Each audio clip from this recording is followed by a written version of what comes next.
Assalamualaikum warahmatullahi wabarakatuh.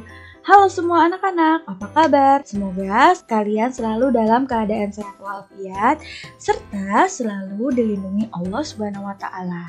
Nah, sebelum belajar, kita berdoa terlebih dahulu yuk. Bismillahirrahmanirrahim. Rabbi zidni ilman warzuqni fahma. Amin ya rabbal alamin. Nah, pertemuan kali ini kita akan membahas tema yang pertama, subtema keempat, pembelajaran yang kedua. Tujuan pembelajaran kali ini kalian dapat mengetahui perkembangbiakan tumbuhan dengan biji dan tunas, serta kalian bisa mengetahui manfaat kerjasama itu seperti apa, contoh kerjasama di lingkungan sekolah, rumah, serta masyarakat. Yuk kita mulai.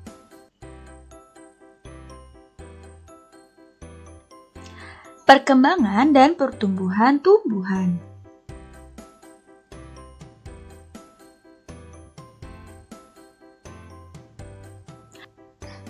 Nah, pada pertemuan sebelumnya kita udah ngebahas nih faktor-faktor perkembangan dan pertumbuhan pada tumbuhan atau hewan atau manusia. Nah, sekarang pengaruh lingkungannya terhadap tumbuhan. Nah, tumbuhan juga ada pengaruh lingkungannya untuk pertumbuhan tumbuhan. Yang pertama itu kandungan zat hara di tanah.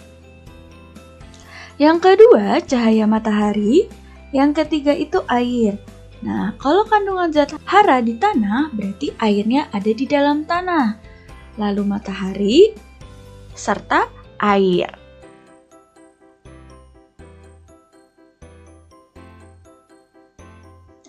Cara perkembangbiakan tumbuhan. Biji dan tunas. Pada biji berkembang menjadi tanaman baru. Tanaman baru tumbuh menjadi dewasa dan membesar. Perputaran tahapan perkembangan tersebut membentuk sebuah siklus atau daur hidup. Nah, contohnya seperti gambar di samping. Tunas adalah anakan yang tumbuh di dekat tumbuhan induknya, serta ada juga yang tumbuh di daun induknya. Contohnya seperti cocor bebek, pisang, dan bambu. Perkembangbiakan tumbuhan dengan biji. Nah, coba kalian perhatikan nih gambar di samping. Nah, ini dia adalah bagian-bagian pada biji. Bagian-bagian yang pertama itu ada embrio atau calon tumbuhan baru. Lalu dilindungi oleh kotiloden, sumber makanan untuk calon tumbuhan baru. Lalu dilindungi lagi pada bagian luar itu selimut biji. Nah, selimut biji ini melindungi biji atau embrio yang ada di dalam biji tersebut. Nah, daur hidup perkembangan tumbuhan dengan biji. Kita ambil contohnya pohon mangga. Yang pertama pohon mangga yang besar. Lalu dia berbunga. Setelah dia berbunga, dia akan tumbuh menjadi buah mangga. Jika buah mangganya kita makan, pasti akan menghasilkan adanya biji mangga di dalam buah tersebut. Lalu biji mangga itu kalian tanam nih. Nah, akan perlahan-lahan tumbuh akar. Jika sudah tumbuh akar sedikit, lama-kelamaan akarnya itu akan semakin membesar serta tunasnya akan tumbuh. Nah, akan menjadi pohon kecil. Nah, ini dia daur hidup perkembangan tumbuhan dengan biji. Nah, contoh perkembangan biakan tumbuhan dengan biji ada banyak nih, gak cuma mangga doang, tapi ada banyak. Nah, contohnya seperti ini. Nah, yang pertama pohon semangka. Ayo, siapa dari kalian yang suka semangka? Yang kedua, pohon melon. Nah, ini juga nih siapa yang suka melon? Ada pohon jambu, pohon pepaya, pohon cabe. Ayo, siapa yang kalian di sini suka cabe? Ada juga pohon apel. Nah, ini dia contoh-contoh perkembangbiakan tumbuhan dengan biji.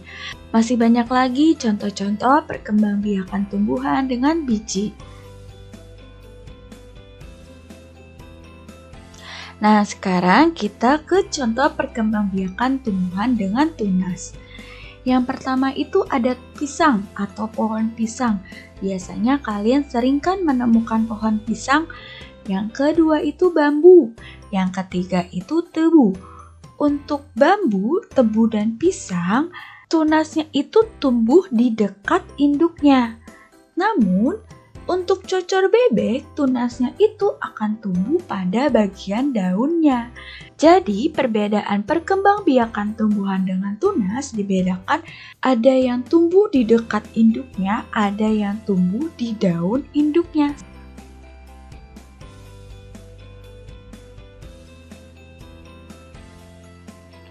Batang pohon bambu banyak manfaatnya. Salah satunya, manfaatnya digunakan untuk bermain. Dalam permainan berkelompok dibutuhkan namanya kerjasama.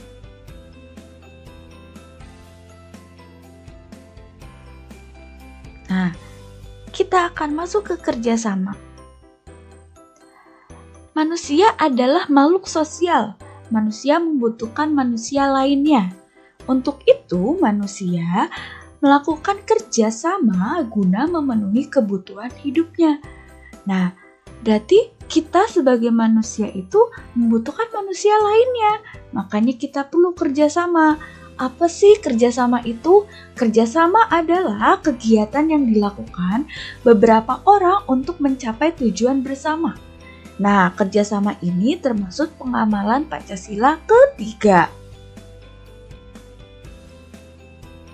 Manfaat kerjasama diantaranya bisa saling mengenal, mempererat persaudaraan, mempererat rasa persatuan, membina kerukunan antar warga.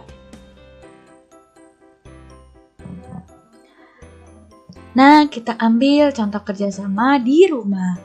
Yang pertama, merapikan kamar. Nah, siapa nih di antara kalian yang suka merapikan kamar? Jadi sehabis bangun tidur, kalian merapikan kamarnya sendiri. Nah, yang kedua menyapu lantai. Yang ketiga mencuci piring. Yang keempat membantu masak. Siapa di sini yang suka masak? Nah, yang kelima menjemur pakaian.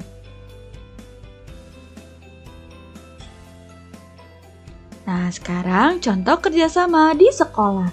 Misalnya piket kelas. Kerja kelompok atau kalian menyelesaikan tugas kelompok dengan bersama-sama. Kerjasama dalam lomba. Jadi dalam perlombaan itu ada yang berkelompok, ada yang sendiri. Jika lomba dalam berkelompok, kalian harus bekerja sama supaya kalian mencapai tujuannya bersama-sama dengan mudah. Menjaga keamanan sekolah. Gotong royong di sekolah.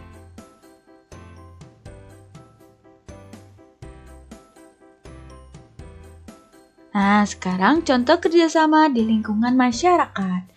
Kerja bakti, musyawarah dalam mengambil keputusan, menghias bersama-sama saat perayaan 17 Agustus, gotong royong di masyarakat.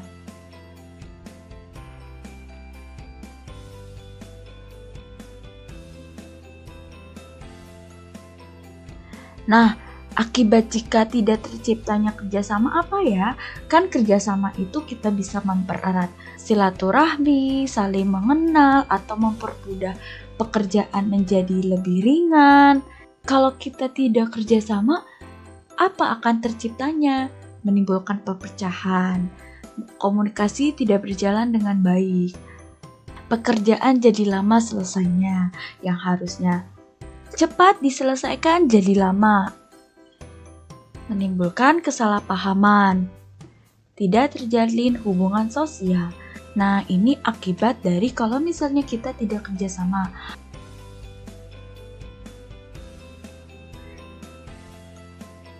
Nah, untuk pertemuan kali ini cukup sekian nih, sampai sini. Jika Ibu ada yang kurang atau salah dalam menyampaikan, mohon dimaafkan. Terima kasih. Wassalamualaikum warahmatullahi wabarakatuh.